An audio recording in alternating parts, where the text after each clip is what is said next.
ब्राह्मण ये जो ग्रंथ भाग है, ब्राह्मणम ब्रह्म संघाते वेद भागे नपुंसकम करके है।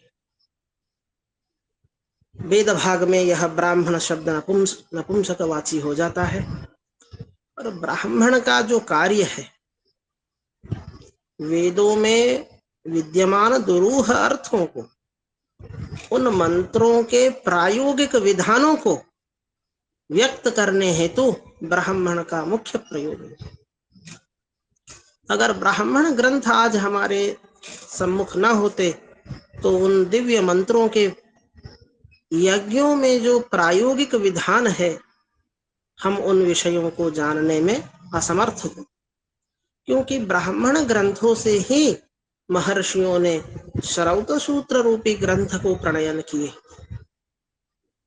श्रौत सूत्र के मूल में अगर हम देखेंगे तो ब्राह्मण ही है।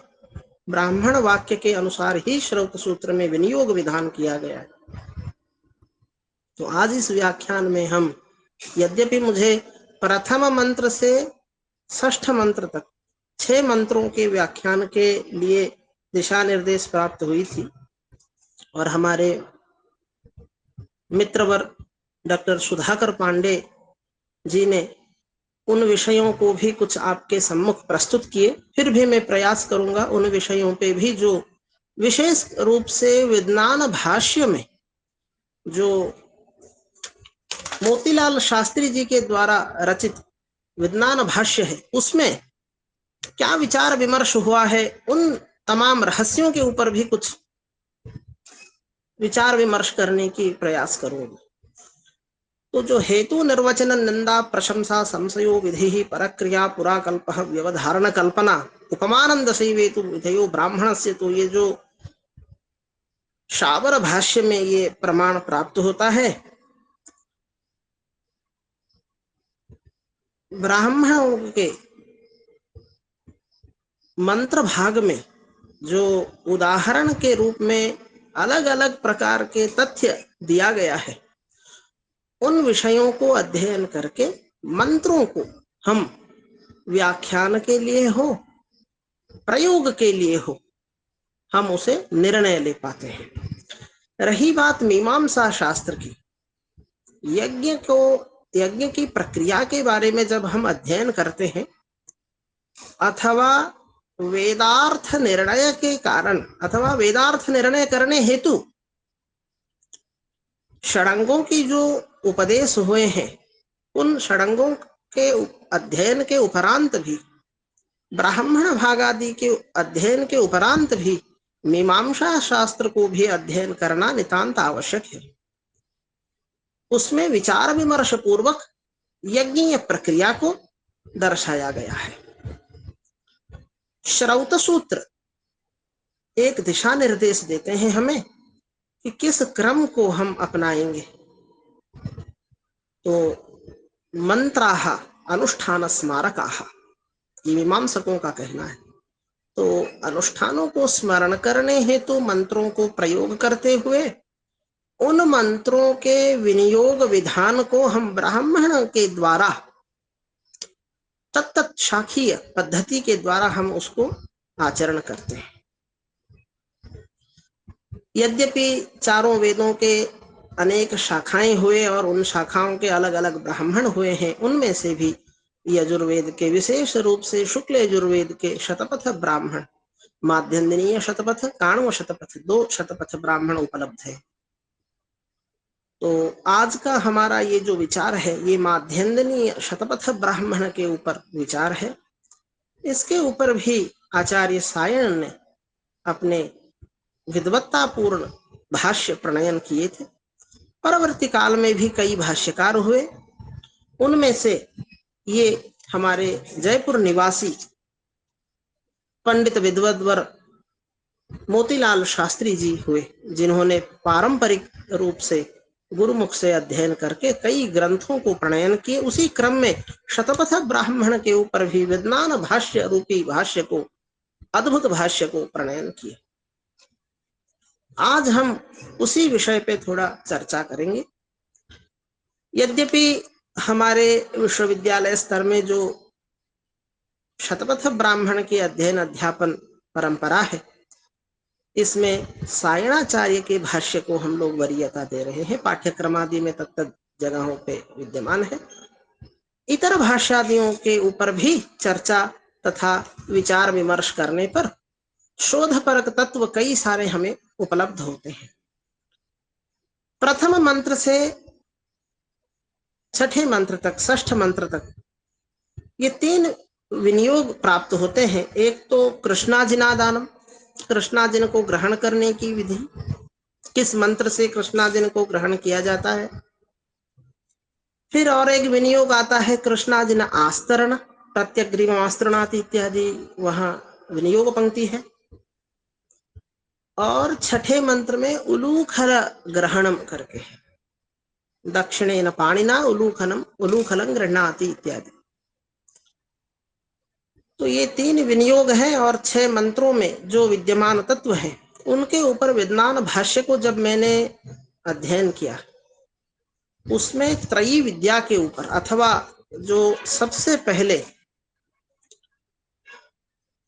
भगवान वेदनारायण के स्वरूप को जो चिंतन किया गया है, तस्य यानि शुक्लानि च कृष्णानि च लोमानि तान् ऋचां च साम्नां च रूपम, यानि शुक्लानि तानि साम्नां रूपम, यानि कृष्णानि तान् ऋचां, यदि वे तथा यान्येव कृष्णानि तानि साम्नां रूपम, यानि शुक्लानि तान् ऋचां, यान्येव बभ्रूणीव हरिणी तानि यजूंषां रूपम। ये जो द्वितीय मंत्र में उदाहरण दिया गया है, ऋग्वेद, यजुर्वेद तथा सामवेद शब्द को उच्चारण करते हुए,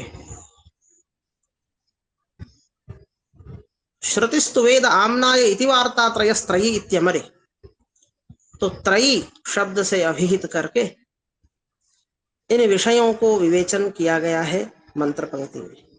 इनमें जब मैं देखा विद्वान भाष्य में भाष्यकार क्या कह रहे हैं, इन्होंने लगभग 8 उदाहरण लिए हैं। मुझे लक्ष्मीकांत जी एक पीडीएफ भेजे थे लगभग 37 पन्नों की, उसमें मैं देखा जगह जगहों पे जो उदाहरण लिए हैं त्रयी शब्द को लेके, दार्शनिक तथा आध्यात्मिक विचार विमर्श करते हुए भाष्यकार ने 8 उदाहरणों को अलग अलग दृष्टि से प्रतिपादन किए हैं, वेदों के साथ तुलना किए हैं। तो जो मुझसे पहले अभी सुधाकर जी बता रहे थे कि यज्ञ भगवान जो है कृष्ण मृग के रूप में देवताओं से विमुख होके अपचक्राम करके शब्द प्रयोग हुआ है श्रुति में, पलायन कर दिए और परांगमुख होके चले गए। फिर इधर उधर घूमते हुए उस कृष्ण मृग को जो विचरण करने लगे थे, उनको देवताओं ने पहचान लिए और फिर उनको ग्रहण करके उनके शरीर से कृष्णत्वक को, कृष्ण अजिन को निकाले और उसको यज्ञ कार्य में नियोजित किए। ये जो आख्यायिका आता है ब्राह्मण भाग में, इसी प्रसंग में ही उस अजिन में, उस चर्म में, जिसको आर्ष में अथवा वेद में शर्म शब्द से प्रयोग किया गया है, उसी शर्म में जो विभिन्न चिन्ह हैं, उन चिन्हों को ऋग्वेद, सामवेद तथा यजुर्वेद की उपमा देते हुए श्रुति में स्तुति की गई है। सबसे पहले विद्वान भाष्य में इन तीनों वेदों को अग्नि, वायु, सूर्य के रूप में भाष्यकार लिखते हैं। ऋग्वेद को अग्नि तत्व और यजुर्वेद को वायु तत्व और सामवेद को भगवान भुवन भास्कर आदित्य के तत्व स्वरूप लिए हैं। मनुस्मृति में इस प्रसंग में प्रथमाध्याय सृष्टि प्रकरण में ही एक प्रमाण प्राप्त होता है कि अग्निवायु रविभ्यस्तु त्रयं ब्रह्म सनातनम दुदोह यज्ञ सिद्ध्यर्थम ऋग्यजु साम लक्षणम कर, यज्ञ सिद्ध्यर्थम दुदोह, ये स्पष्ट सुनाई दे रहा है। प्रजापति ही दुदोह, किमर्थम, यज्ञ निष्पत्तये, यजुर्वेद का जो प्रथम मंत्र है उसमें भी श्रेष्ठतमा ये कर्मणे करके प्रयोग हुआ है। यज्ञो वही श्रेष्ठतमं कर्म, ये शतपथ उक्ति है। तो इस श्रेष्ठ कार्य के लिए, यज्ञ कार्य के लिए प्रजापति भी अग्नि से ऋग्वेद को, वायु से यजुर्वेद को, सूर्य से सामवेद को दोहन किए थे, संग्रह किए थे। तो भाष्यकार ने विज्ञान भाष्य में पहले त्रयी विद्या के ऊपर इन तीन तत्वों को पहले उदाहरण के तौर पे लिए हैं। उनका ये कहना है भाष्यकार का कि हम हर एक मंत्र में विद्यमान शब्दों के, पदों के जो अंतर्निहित निगूढ़ार्थ है, जो दार्शनिक तत्व उसमें छिपे हुए हैं, उन तत्वों के ऊपर हमको विचार विमर्श करना चाहिए करके बता रहे हैं। अगर हम सायण भाष्य आदि अथवा जो साधारण हम पद पदार्थ आदि को करते हैं तो उसमें स्पष्ट है कि जैसे मंत्र पंक्ति में द्वितीय मंत्र में विद्यमान है, विषय वर्णित है कि यानी कृष्णानि तान ऋचाम करके, जो कृष्ण चिन्ह थे वो ऋक् स्वरूप हैं। यानी शुक्लानि तानि सामनाम, जो शुक्ल चिन्ह थे उस चर्म में अथवा उस शर्म में वो साम स्वरूप हैं। यानी यान्येव बभ्रूणीव, बभ्रू नकुल का, नेवला का जो वर्ण है वो बभ्रू शब्द में हुआ है। कहीं कहीं असौयस्ताम्र अरुण उत बभ्रुस्व मंगलः इत्यादि नील सूक्त में बभ्रु शब्द को वहां भाष्यकार ईशल लोहितः करके बताते हैं। ताम्र वर्णः करके भी हम उसको कह सकते हैं। तो यहाँ बभ्रु शब्द प्रयोग हुआ है जो कि यजुर्वेद के स्वरूप है करके मंत्र में प्रयोग हुआ है। इसके बाद भाष्यकार उसी विषय को लेके पृथ्वी अंतरिक्ष द्युलोक करके दूसरा उदाहरण देते हैं, क्योंकि यज्ञ नारायण जो है अग्नि तत्व है और अग्नि तत्व सर्वत्र व्याप्त होने के कारण हम तीनों लोकों को भी इसके साथ हम लेंगे, पृथ्वी तत्व को, अंतरिक्ष तत्व को और द्यु तत्व को। अब इन तीनों में अग्नि तत्व के बारे में अग्नि चयन प्रकरण में ही मंत्र प्राप्त होते हैं। दिवस परि प्रथमं यज्ञे अग्निरस्मद्वितीयं परि जातवेदाः तृतीयाम् अप्सुन् रमणा अजस्रमिन्धान एनंजरते स्वाधीः। सर्वादौ अग्निः कुत्र यज्ञे जनि प्रादुर्भावे आदौ द्युलोके यज्ञे भगवान सूर्य नारायण रूपेण। सबसे पहले अग्नि द्युलोक में उत्पन्न हुए सूर्य नारायण के रूप में। द्वितीय अप्सन रमणा, फिर अप्सु अंतरिक्ष लोक में तड़ित के रूप में, विद्युत के रूप में, बिजली जिसको हम कहते हैं उसके रूप में वो अंतरिक्ष में फिर विद्यमान हुए, उत्पन्न हुए।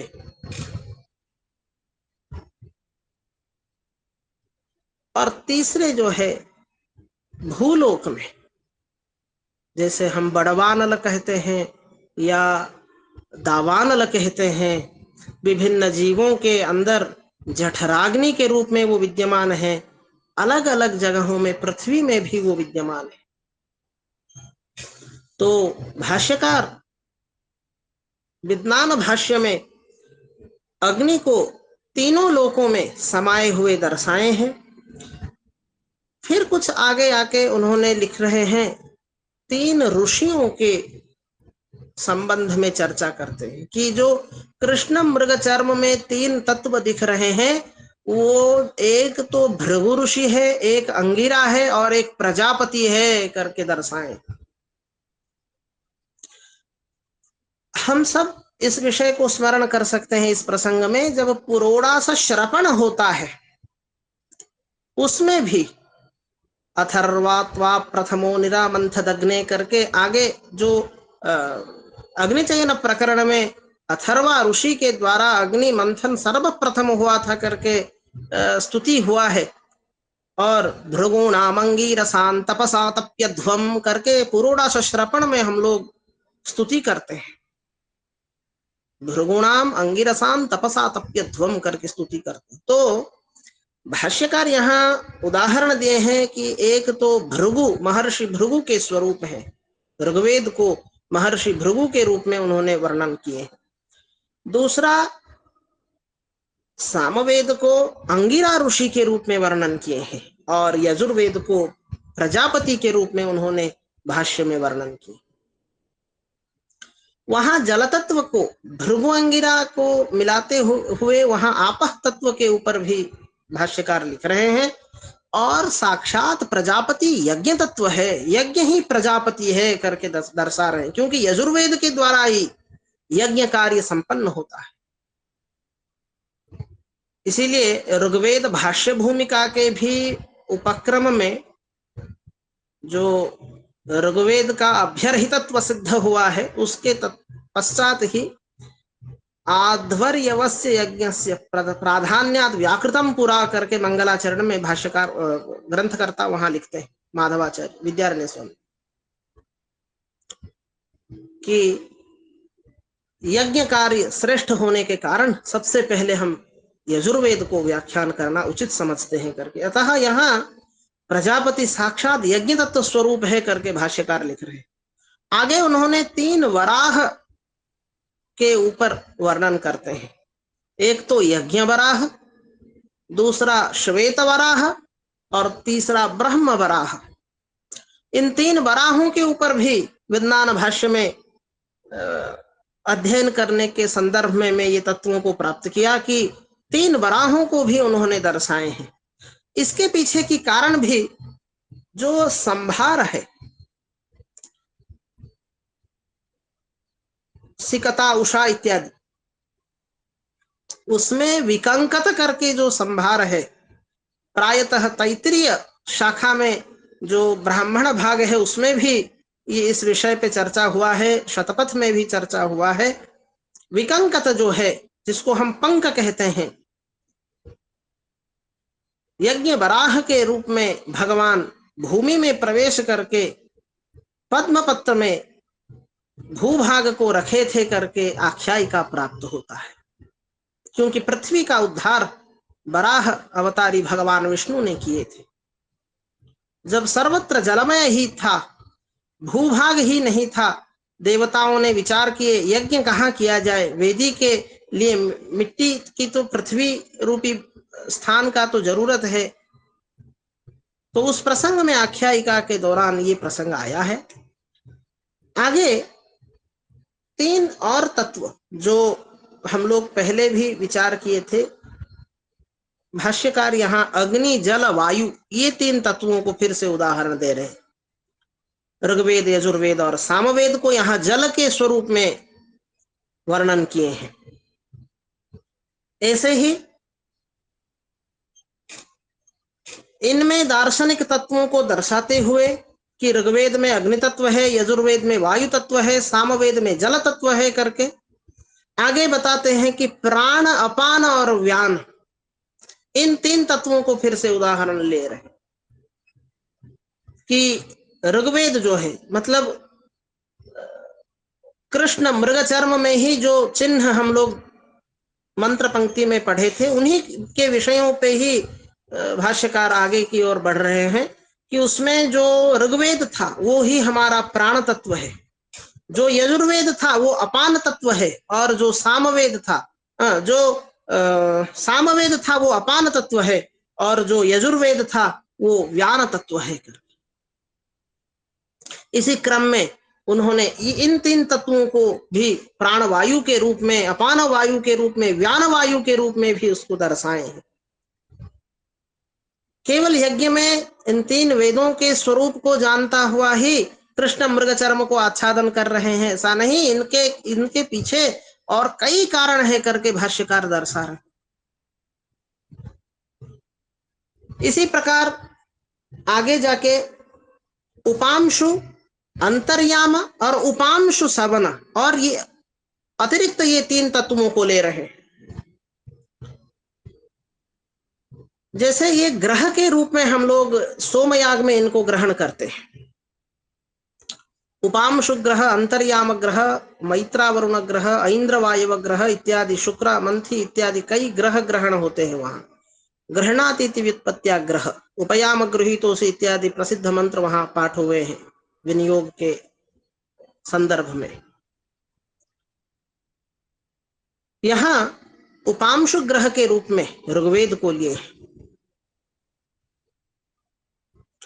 अंतर्याम के रूप में इसमें और एक तत्व भी उन्होंने दर्शाते हैं कि उपांशु ग्रह के साथ साथ मन को भी लिए हैं और अंतर्याम के साथ प्राण को दर्शाए हैं और उपांशु सवन में वाक को दर्शाए हैं, जो कि भाष्य के निष्कर्ष भाग में भी इन तीन तत्वों को उन्होंने दर्शाए हैं। ये छठा उदाहरण दे रहा हूं कि मन, प्राण और वाक, इन तीनों को ही प्राधान्यता इन्होंने बताए। तो एक तो ऋग्वेद उपांशु स्वरूप है और सामवेद अंतर्याम स्वरूप है और यजुर्वेद उपांशु सवन के रूप में लिए। पहली बार यहां मैं इस प्रकार का प्रयोग देखा, क्योंकि 3 सवन होते हैं सोमयाग में, प्रातः सवन, माध्यान्ह सवन और तृतीय सवन। पर यहाँ भाष्यकार उपांशु शब्द के साथ सवन शब्द जोड़ते हुए प्रयोग किए हैं कि यजुर्वेद जो है उपांशु सवन है कर। पहले तो उपांशु शब्द एक ऋग्वेद के लिए ग्रहण किए ही है, दूसरा अंतर्याम शब्द ग्रहण किए और तीसरा उपांशु सवन करके फिर प्रयोग कर रहे हैं जो यजुर्वेद के लिए। और इन तीनों को, एक तो मनस्तत्व और एक प्राण और एक वाक, इन तीनों को इन्होंने समाहृत किए हैं। मन को दर्शाए हैं यहां कि एकाग्रता होने पर ही यज्ञ कार्य सिद्ध हो सकता है। हम लोगों के मंत्र पंक्ति में भी, संहितादि भाग में भी मनस्तत्व के ऊपर कई मंत्र प्राप्त होते हैं और इस विचार के संदर्भ में भी वयज्ञो सोमौ व्रते तव मनस्तनुषु बिभ्रतः, उस मंत्र पंक्ति में भी यजमान यही स्तुति कर रहे हैं कि मेरे शरीर से ये मनस्तत्व जो है इधर उधर संचलित ना हो, स्थिर होकर। तो मनस्तत्व को स्थिर करने पर एकाग्रता होता है, जो कि यज्ञ कार्य आदि में चित्त संलिप्त होगा। प्राण तत्व को दर्शाए हैं कि यही साम तत्व है प्राण। प्राण से ही व्यक्ति कुछ कर सकता है, प्राण तत्व के बिना निष्क्रिय प्राय है। और वाक तत्व जो है यजुर्वेद के साथ तुलना किए। यद्यपि हम परापश्यन्ति मध्यमा वैखरी रूपी 4 वाणी को विभिन्न शास्त्र आदि में अध्ययन करते हैं, शारदा तिलक का तथा वाक्यपदीयम इत्यादि ग्रंथ में इन चारों के स्थान निर्णय किए गए हैं। मूलाधारे परा प्रोक्ता पश्यन्ति नाभिमंडले मध्यमा बुद्धि रूपा तो अष्टस्थानेषु वैखरी करके भाष्यकार यहाँ लिख रहे हैं कि जो वाक है वैखरी वाक, इसी से यज्ञ कार्य संपादन करता है। चाहे अध्वर्यु हो, होता हो, उद्गाता हो, ब्रह्मा हो, तदा तदा मंत्र को उच्चारण करते हुए इसको प्रयोग वो करते हैं। और जो है इसमें हम विचार करेंगे और एक विषय कि 7वां जो उदाहरण दिए हैं इन्होंने, अग्नि, यम और आदित्य, ये 7वां उदाहरण दिए हैं। ऋग्वेद को अग्नि स्वरूप और सामवेद को, यजुर्वेद को यम स्वरूप और सामवेद को आदित्य स्वरूप बताए हैं। और जो अंतिम उदाहरण है, 2 मिनट कह के मैं विराम दूंगा, समय हो रहा है। जो अंतिम उदाहरण, 8वां उदाहरण इन्होंने दिए हैं, उसमें भी सामंजस्य यही आया जो शुरुआत में प्रथम उदाहरण में अग्निवायु आदित्य को उदाहरण दिए थे, अंतिम उदाहरण में भी निष्कर्ष की और भी जब इन्होंने भाष्य को उपसंहार कर रहे हैं तो वहां भी ऋग यजुः साम, इन तीनों वेदों को अग्निवायु आदित्य के साथ तुलना करते हुए निष्कर्ष के रूप में मनस्तत्व, प्राण तत्व और वाक तत्व को ही दर्शाए हैं और इन तीनों को त्रयी विद्या के रूप में वहां विषय प्रस्तुत किए हैं। इसी प्रसंग को आगे लेते हुए आगे का जो विनियोग भाग था, प्रत्यग्रीवम आस्त्रनाथी करके, वहां कृष्ण मृग चर्म को ग्रहण करके पश्चिम दिशा की ओर समंत्रक पाठ करके, जैसे मेरे से पहले सुधांशु गुरुजी ने यहाँ बताए ही हैं, समंत्रक वहां कृष्ण मृग चर्म को आस्तरण किया जाता है। और उलूखल ग्रहण के संदर्भ में जो मंत्र पंक्ति प्राप्त हुआ है, दक्षिणे न उलूखलन निदधाति करके, ग्रहणम करोति करके, आहरति करके, वहां उदाहरण दे रहे हैं कि रक्ष भाग यज्ञ में प्रवेश न कर ले, इसीलिए वाम हस्त में कृष्णा जिनको स्पर्श करते हुए दक्षिण हस्त में उलूखल को ग्रहण करता है। और क्योंकि यहाँ कृष्णाजिन साक्षात यज्ञ नारायण है, यज्ञ स्वरूप है, और यज्ञ कार्य में हविष संपादन भी, हविर द्रव्यादि भी देवताओं के निमित्त है, यज्ञ कार्य संपादन के लिए है। अतः अगर वे हविर द्रव्य नीचे गिरते भी हैं कुट्टन के समय, अवघात के समय अथवा पेषण के समय, तब भी वो उस कृष्णाजिन में ही गिरे, यज्ञ पे ही टिके, ये उनका तात्पर्य है। इस प्रकार के जो है प्रथम मंत्र से षष्ठ मंत्र तक कृष्णाजिन को ग्रहण करना और उसको आस्तरण करना और उलूखल को ग्रहण करने के संदर्भ में ये विचार हुए हैं।